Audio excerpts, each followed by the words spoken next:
Assalamualaikum warahmatullahi wabarakatuh, teman-teman semua. Apa kabar hari ini? Semoga tentunya sehat selalu ya.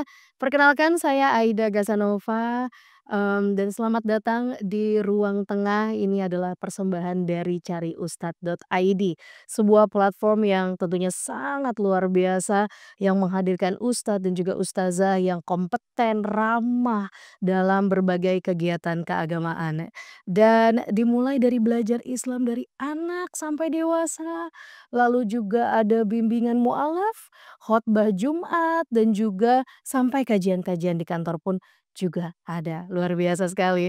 Dan tentunya sejalan dengan semangat wasatiyah yang tentunya berada di tengah, cariustad.id ini senantiasa mengajak kita semua nih untuk selalu kritis belajar ya, dan atas berbagai topik tentunya dari berbagai sumber. Maka dari itu di ruang tengah ini, setiap topik itu tidak hanya akan dibahas dalam perspektif agama oleh ustadz dan juga ustazah yang kompeten tentunya, tapi juga bersama dengan para ahli di bidangnya masing-masing. Luar biasa sekali dan aku super bahagia hari ini karena hari ini kita akan membahas topik yang seru banget yang tentunya sering sekali ditanya dalam fitur Tanya Ustadz pada platform, cariustad.id, yaitu hutan gundul, akhlak pudar. Aku lagi break nih. Puasa ada aja cobaan. Siapin aqua buat nanti buka. Seperti itu. Tapi ini tentunya jadi bahasan yang sangat luar biasa ya. Dan mari sebelum kita mulai pembahasan ini, kita sapa dulu narasumber kita pada hari ini. I'm so happy tentunya. Assalamualaikum warahmatullahi wabarakatuh, Ustazah. Waalaikumsalam.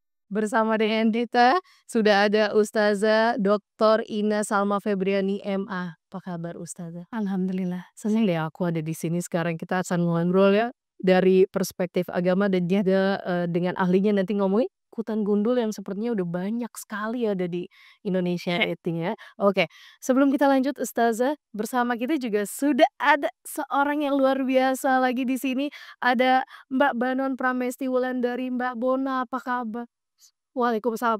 Aku sampai excited sampai lupa assalamualaikum tuh barusan. Mbak Bona apa kabar? Baik? Alhamdulillah ya, luar biasa. Mbak Bona ini adalah Deputi, Direktur dari Hutan Itu Indonesia. Yes, Mbak Bona, Hutan Itu Indonesia itu adalah gerakan yang diinisiasi oleh individual dan juga organisasi ya, yang tentunya berkontribusi melestarikan hutan Indonesia melalui pesan positif dan perubahan gaya hidup ya. Mbak, aku happy banget loh ada di sini Mbak Bona, Ustazah.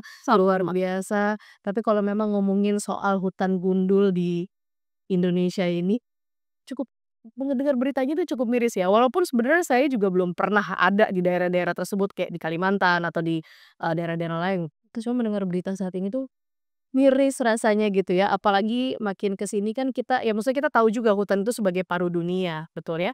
Dan sekarang banyak sekali orang-orang yang mencari nih hunian hijau nih. Dengan banyaknya gedung-gedung yang dibangun dan, apa, lahan hijau pun juga semakin habis.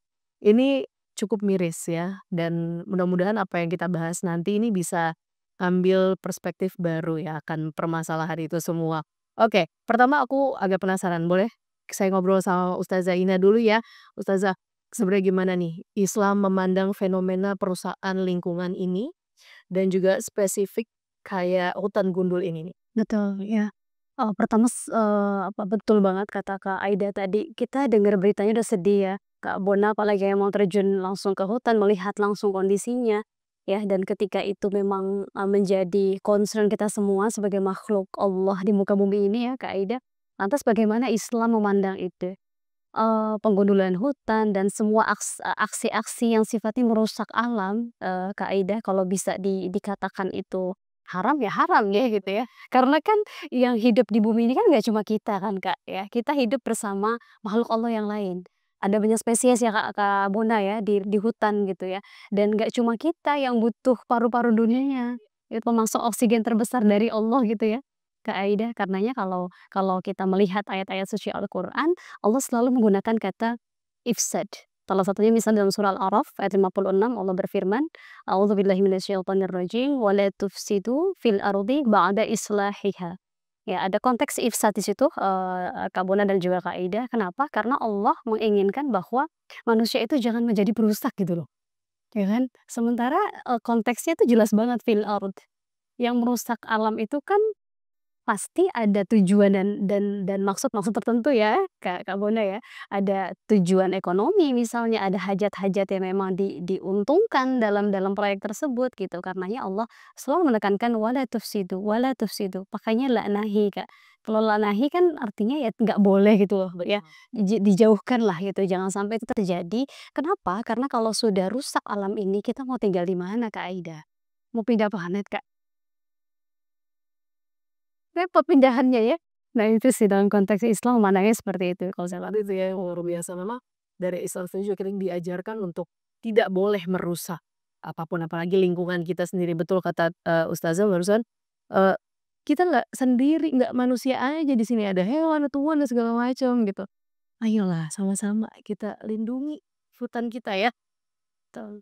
Oke, Mbak Bona, dari yang sudah terjadi gitu, mungkin boleh dijelaskan sedikit sebenarnya dampak terbesar dari, deforestasi terhadap kehidupan manusia ini seperti apa?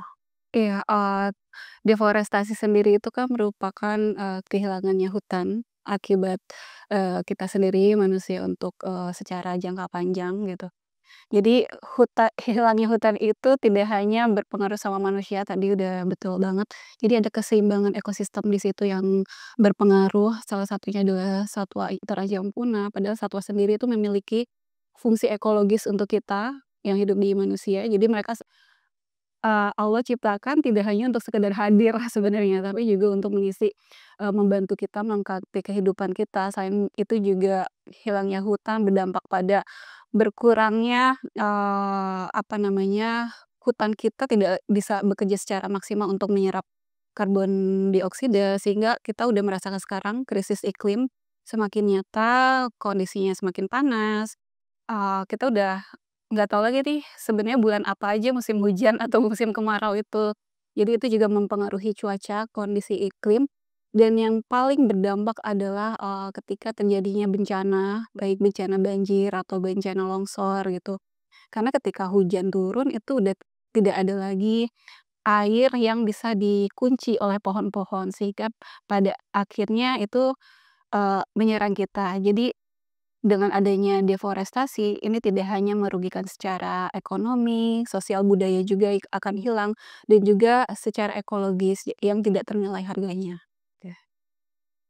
Mendengar aja cukup miris ya. Kalau dulu kita bisa tahu dari faktor cuaca, oke kalau udah masuk bulan tuh udah musim hujan gitu. Tapi mohon maaf kemarin saya panas banget gitu kan, kayak susah lagi untuk dideteksi, dampak dari si, deforestasi tadi gitu ya.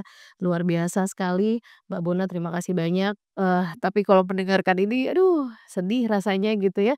Nah, kita sebagai seorang muslim tentunya, bisa banget ya ngasih ustazah dan juga Mbak Bona untuk berkontribusi gitu dalam hal ini. Mungkin ustazah bisa menjelaskan sedikit lagi gitu, bentuk kontribusi seorang muslim dalam mencegah kerusakan alam tuh seperti apa? Iya, betul. Jadi kontribusi nyata kita apa nih sebagai manusia yang memang Allah pilih kita kan sebagai khalifah fil ard ya, Kak Aida. Dan khalifah fil ard itu gelar yang memang Allah spesial berikan kepada manusia, bukan kepada hewan atau tumbuhan. Kenapa? Karena potensi berpikir kita tadi, Yes. ya.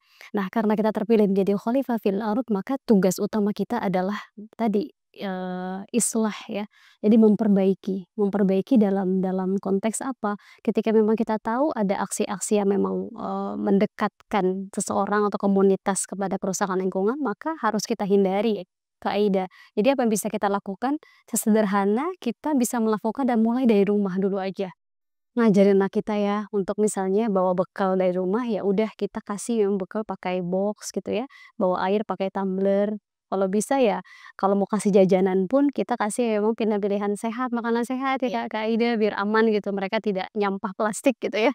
Kan sampah plastik juga salah satu faktor yang memang mengerikan juga ya, dan kemudian juga aksi-aksi lain yang bisa kita lakukan setelah kita bisa berhasil melakukan itu di konteks, sederhana dari rumah gitu ya, kita bisa melakukan di komunitas kita gitu ya. Kita ajak nih untuk apa, misalnya untuk menanam ya Kak Ida ya, menanam karena memang, banyak sekali, di Indonesia itu harusnya kita patut bersyukur karena banyak sekali tanah yang subur yang kalau kita lempar biji aja tuh numbuh kan Kak Ida. Betul. Ya dibandingkan tuh di rumah cemplung aja biji cabe ya, cabe mahal loh Kak.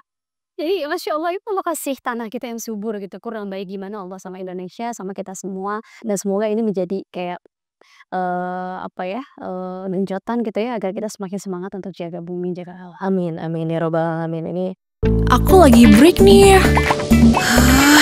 Puasa ada aja cobaan. Siapin aqua buat nanti buka. benar kata ustazah, semudah itu sebenarnya asal dari kita mulai mulai dari rumah dulu gitu ya. Oke, kita sedikit berlanjut lagi gitu ya. Ini saya kalau mendengarkan balik lagi dari tadi sampai kepikiran kayak, "Duh hutan gundul kita udah banyak banget ya, ini kayak gimana nih entar anak cucu kita?" Gitu ya. Cukup sedih gitu melihat fenomena sekarang. Nah, Mbak Bona, mungkin boleh sedikit diceritakan bagaimana cara masyarakat biasa nih bisa berkontribusi dalam menjaga dan melestarikan hutan gitu.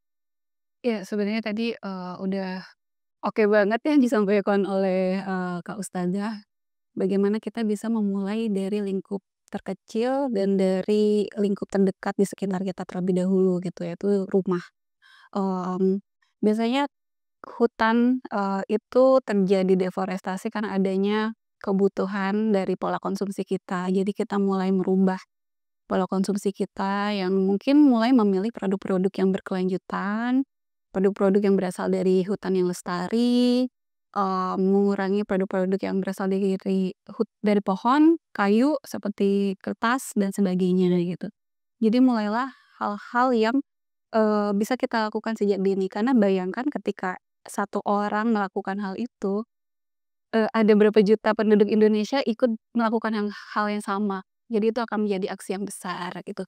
Termasuk adanya salah satu program di Hutan Lindung Indonesia yaitu adopsi hutan, pengembangan kapasitas KUPS sekitar masyarakat untuk mengembangkan kopi hutan gitu. Jadi kopi hutan itu selain bermanfaat untuk masyarakatnya, ini juga membantu, hutannya tetap terjaga. Aktif, oke. Nah, wah ini luar biasa ya, itu jadi salah satu gerakan baru ya, nanti boleh diinfokan ke saya pengen tahu gimana caranya bisa ikutan gitu. Nggak bisa kalau lokal. Ya itu. Oh, Ustazah, boleh, Iya. gimana sih sebenarnya kalau Islam itu mengajarkan keseimbangan antara eksploitasi dan konservasi alam nih? Iya iya iya, betul.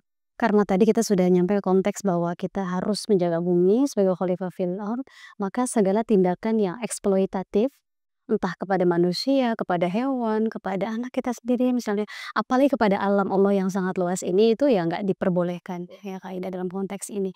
Karenanya ketika memang manusia memiliki kebutuhan akan hutan, karena kan gimana pun hutan ini kan al-mubahat ya, artinya, alam memang Allah sediakan, nih sok mangga dimanfaatkan gitu ya. Tapi kan seringkali manusia sifat-sifat tamaknya ini ada nih Kak Aida ya. Sudah cukup Allah kasih dan kita sudah cukup memakan hasil bumi atau hasil dari hutan, lantas kayak merasa nggak puas gitu. Nah ini kan eksploitatif namanya. Karenanya Islam mengajarkan untuk, bersikaplah, secukupnya gitu ya. Selagi memang hutan ini masih dibutuhkan oleh spesies lain, ekosistem lain, maka manusia ambillah manfaat dari hutan tersebut tanpa harus menyakiti, merusak, apalagi, membuat, alam sekelilingnya menjadi rusak. Ya, mungkin yang kalau kita lihat mungkin, Kak Bona juga sudah tahu ya yang, kisah di Sinjai misalnya ada hutan taman yang harus hutan kota yang harus dihancurkan karena membuat, perkemahan gitu ya, yang pada akhirnya hewan-hewan sekitar dan masyarakat sekitarnya juga ikut Benar, ikut rusak. iya. Padahal nggak butuh-butuh banget mungkin Iya. ya untuk segera dibangun, Yes. seperti itu sih. Baik. Berita-berita seperti itu yang membuat kayak aku miris gitu ya, kayak aduh mudah-mudahan jangan ada lagi deh yang kayak gitu-gitu ya, luar biasa. Oke, nah tadi, memang sebenarnya sudah jelas ya dalam aturan Allah pun juga sudah dijelaskan tidak boleh merusak gitu. kalaupun ada yang perkumpulan yang merusak-merusak mendingan dijauhi ya. Sebaliknya kita justru harus mencari perkumpulan-perkumpulan yang memang bermanfaat gitu, terutama untuk bumi kita ini. Nah, Mbak Bona tadi sempat disebut ada gerakan kopi hutan tadi ya. Nah, itu selain gerakan itu ada lagi nggak sih kebijakan atau gerakan efektif yang tentunya bisa menekan laju penggundulan hutan ini? Iya, sebenarnya, eee, kebijakan itu tuh kan datangnya dari, tahta tertinggi ya dalam suatu, masyarakat, yaitu pemerintah, di mana di situ ada skema punishment kalau masyarakatnya tidak, mendukung kebijakan atau melanggar kebijakan tersebut gitu. Seperti, kebijakan yang efektif itu adalah perhutanan sosial, di mana hak kelolanya diberikan kepada masyarakat untuk menjalankan program tersebut, sehingga masyarakat ini mendapatkan alternatif income dari hutan tanpa perlu menebang pohonnya. Jadi, dicari peluang lain dari hutan tersebut ada apa saja gitu. Kemudian juga, selain itu adalah moratorium izin, apa namanya, hutan primer ya. Ya jadi adanya, moratorium izin, pembangunan hutan primer itu dibatasi, agar tidak adanya ekspansi industri. Selain itu juga pemantauan melalui satelit, untuk bisa memonitoring pembalakan liar secara real time Oke. gitu. Jadi itu juga sangat efektif. Luar biasa sekali. Ini perbincangan kita kali ini insya Allah sangat bermanfaat untuk kita semua seperti yang sudah dibilang tadi ya, teman-teman ingin membuat perubahan nggak perlu jauh-jauh, dari rumah dulu sendiri ya.